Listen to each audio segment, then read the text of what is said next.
गांव में शिवरात्रि का मेला लगा था। अरे तुम सबको याद है ना, हमारे परिवार में बच्चे के लिए मन्नत मांगनी हो तो सबसे ऊंची चोटी पर स्थित पवित्र शिव मंदिर में जाने की परंपरा है। माँ जी, मैंने तो पिछले दोनों सावन के पहले सोमवार को चोटी वाले शिवलिंग पर जलाभिषेक किया है, तभी तो माँ बनी हूँ। हाँ देख, पिछली बार शिवरात्रि पर यमुना ने जलाभिषेक किया, अब वो भी पेट से है। माँ जी, मेरे महादेव सबकी गोद भरते हैं। सब घर आ जाते हैं। अगली सुबह मुझे तो महादेव ने 3 साल में 3 बेटे दिए, पर तुम तीनों एक कुलदीपक न ला पाए। एक कुलदीपक तुम लोग ले आते तो चिंता कम हो जाती। सरस्वती को भी लल्ली ही हुई है। माँ जी, इस बार मुझे लल्ला ही होगा। अरे रहने दे यमुना, शिवरात्रि पर जलाभिषेक के साथ शिव के 108 पाठ किए बिना पानी भी न पीती। महादेव मुझे भी लल्ला देंगे। क्यों नहीं गंगा, तुझे शर्म ना आवे? सबसे बड़ी है तू, तेरी शादी को 8 साल हो गए, तू एक चिड़िया भी पैदा ना कर पाई। अम्मा दवाइयाँ ले रही हूँ, जल्दी ही आप दादी बन जाएंगी। अरे अधर्मी, अब महादेव की शरण में जा, इस शिवरात्रि तेरी गोद भी भर जावेगी। सच कहती है माँ जी, अब मैं भी इस बार शिवरात्रि की चोटी वाले मंदिर पर जाऊंगी। पर दीदी, इस बार तो सरकारी घोषणा है कि वहाँ जाने में खतरा है। गंगा दीदी पहले ही सासू माँ की बात मान लेती। 8 साल हो गए, अब जाने का ढोंग कर रही हैं। अम्मा जी, पहाड़ पर जाना खतरे से खाली नहीं होता, इसलिए न जाती। सबसे बड़ी होने के बाद भी बांझ है, फिर भी तुझे अपनी जान की लगी है। अरे अम्मा जी, न जाने बड़ी भाभी कौन से कुकर्म करके आई हैं पिछले जन्म में, इसीलिए भोग रही हैं। गंगा अपने पति सुदेश से, सुनिए जी, मेरी रिपोर्ट ले लीजिएगा, आज मैं मंदिर जा रही हूँ, देर हो जाएगी, डॉक्टर ने बुलाया है। गंगा जल्दी जल्दी सुबह उठकर पहाड़ की तरफ जाने लगती है। तेज बारिश हो रही थी। गांव की चची, क्यों री गंगा, कहाँ जा रही है? शिवरात्रि पर इतनी बारिश, मानो भोले बाबा ने गंगा को जटा से खोल दिया हो। अरे चची, अम्मा की बात ना मानकर बड़ी गलती की मैंने। देखो ना, मेरी दोनों देवरानियों को बच्चे हो गए, पर मैं अभी तक लल्ला का इंतजार कर रही हूँ। अरे क्या तू पहाड़ वाले मंदिर जा रही है? और वहाँ मत जाना, सुना है तूफान आने वाला है। चची जो भी हो, आज शिवरात्रि है, शिवलिंग का अभिषेक किए बिना मैं वापस ना आऊंगी, वरना अम्मा को लगेगा मेरी भक्ति नकली है। पहाड़ पर चढ़ते समय अचानक बादल फट जाता है। गंगा पानी के तेज बहाव के साथ बह जाती है।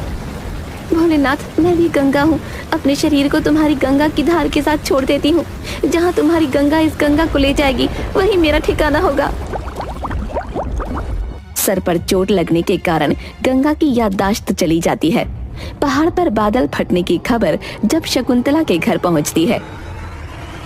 देखो बाबा ने क्या कर दिया, आज ये गंगा प्रभु के चरणों में गई और उन्होंने उसे अपने चरणों में ले लिया।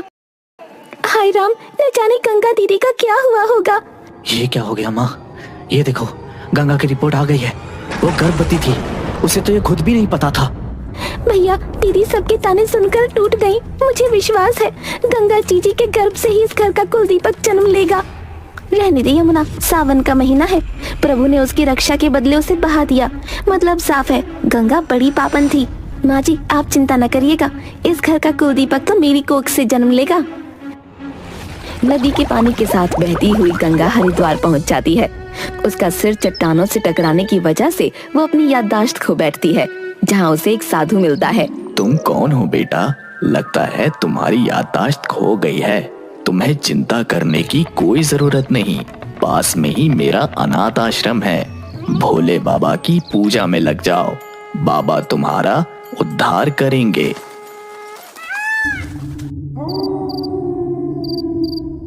गंगा दिन रात भोले बाबा की पूजा करती और आश्रम के अनाथ बच्चों के साथ समय गुजारती। कुछ समय बाद वो एक सुंदर से बेटे को जन्म देती है। 3 साल बाद शिवरात्रि को गंगा का पति शिव दर्शन के लिए हरिद्वार आता है और आरती के समय उसे अचानक गंगा दिख जाती है। जय भोले बाबा की।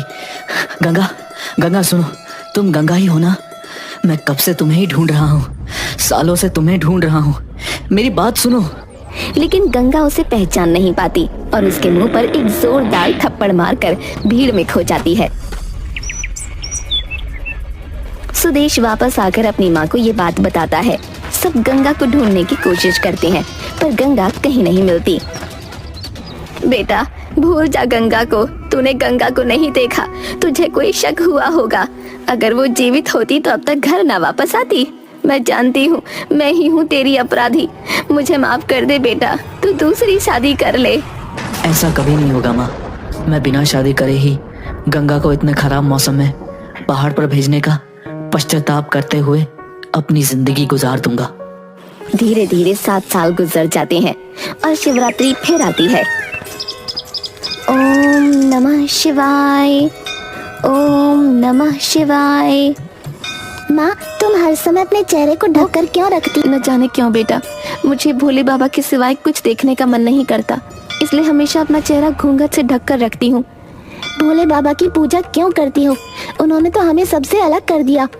ऐसा नहीं कहते बेटा, भगवान जो करता है उसके पीछे बड़ी लीला छुपी होती है। भोले बाबा तो बहुत भोले हैं, वो जो करेंगे अच्छा ही करेंगे। इसका मतलब है भोले बाबा की पूजा मैं भी कर सकता हूँ?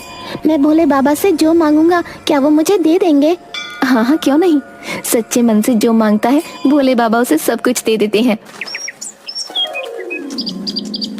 गंगा का बेटा भी गंगा के साथ रोज भोले बाबा की आराधना करने लगता है। दूसरी तरफ शकुंतला के घर सिर्फ लड़कियों का ही जन्म होता है। हे महादेव, हमसे क्या भूल हो गई जो तूने घर में बस कन्याएं ही दी, कुलदीपक नहीं भेजा। हमारे बाद हमारा नाम लेने वाला कौन होगा? माँ जी मुझे तो डॉक्टर बता चुका है कि अब बालक ना होगा। सरस्वती जीजी का टेस्ट भी सही ना है, अब कुलदीपक को भूल जाओ। मेरे महादेव बड़े दयालु हैं, मुझे विश्वास है मेरे घर कुलदीपक जरूर आएगा। इस बार शिवरात्रि में पैदल हरिद्वार चलते हैं, महादेव हमारी कठिन भक्ति देखकर जरूर प्रसन्न होंगे। माँ जी भोले बाबा ने कुलदीपक आने का रास्ता ही बंद कर दिया है, अब क्यों ऐसी आशा रख रही हैं? वैसे भी माँ यहाँ से हरिद्वार का रास्ता बड़ा ही खतरनाक और घुमावदार है, फिर हरिद्वार के लिए डायरेक्ट ट्रेन जाती है। सब गंगा को सताने का नतीजा है। बहू गंगा को जबरदस्ती भेजने का पाप धोने तो मुझे पैदल ही जाना होगा, तुम सब ट्रेन से आ जाना। वो ऐसा ही करते हैं। शकुंतला को रास्ते में बाधाओं का सामना करना पड़ता है। उसके पैर दर्द से उठ नहीं रहे थे। तभी वहां एक बच्चा आया। आप कौन हो माँ, आपको क्या चाहिए? बेटा जरा पानी तो पिला दे, मुझे बस सामने दिख रहे शिव मंदिर तक जाना है, क्या तू मुझे ले चलेगा? बच्चा उसे पानी पिलाता है और सहारा देकर मंदिर तक ले आता है। जैसे ही वो शिखर पर पहुंचे, मूसलाधार बारिश शुरू हो गई। पहाड़ों पर जब बारिश आती है तो बहुत खतरा होता है माँ जी, कई बार बादल भी फट जाते हैं। आप मंदिर के अंदर चली जाइए।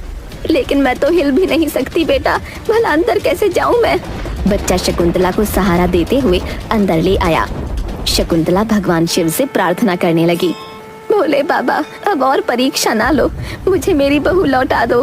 बिना गंगा के और नहीं जी सकती, मेरी आत्मा मुझे धिक्कारती है। ओम नमः शिवाय, ओम नमः शिवाय, ओम नमः शिवाय। बारिश रुक गई और आकाश में एक सुंदर इंद्रधनुष दिखाई दिया। तभी एक आवाज आई, दीपक तू यहाँ बैठकर मंत्र पढ़ रहा है, कब से तुझे ढूंढ रही हूँ। चल बाबा का अभिषेक कर। बेटा आज शिवरात्रि है, तेरे बिना मेरी पूजा कहाँ पूरी होती है। गंगा, ये तो मेरी गंगा की आवाज है। मेरी गंगा तू यहाँ, मैं तेरी सास, मुझे माफ कर दे बहू, मुझे माफ कर दे। गंगा का ढका हुआ चेहरा देखकर उसे पहचान नहीं पाती। गंगा दीपक का हाथ पकड़कर शिवरात्रि का अभिषेक करने चली जाती है। दीपक तू हर अजनबी के साथ इस तरह बातें मत किया कर, तुझे पता है ना लोग बच्चों को पकड़कर ले जाते हैं, तुझे कोई ले गया तो मैं तुझे कहाँ ढूंढूंगी रे। लेकिन माँ वो दादी तो बहुत अच्छी थी, वो तो मुझे प्यार कर रही थी। चुप कर, आज के बाद मैं तुझे देखूंगा ना किसी के साथ बात करते हुए तो छोड़कर चली जाऊंगी। दूसरी तरफ शकुंतला दीपक के लिए अपने मन में लगाव महसूस कर रही थी। न जाने इस औरत और इसके बेटे से अजीब सा मोह क्यों लग रहा है, लगता है जैसे मेरे ही कोई अपने हैं। उन दोनों के बारे में सोचती हुई शकुंतला जैसे ही खड़े होने की कोशिश करती है, उसका पैर फिसल जाता है। वो लुढ़कती हुई गंगा और दीपक के पास पहुंच जाती है। गंगा उसे गिरते हुए देखकर तुरंत सहारा देती है।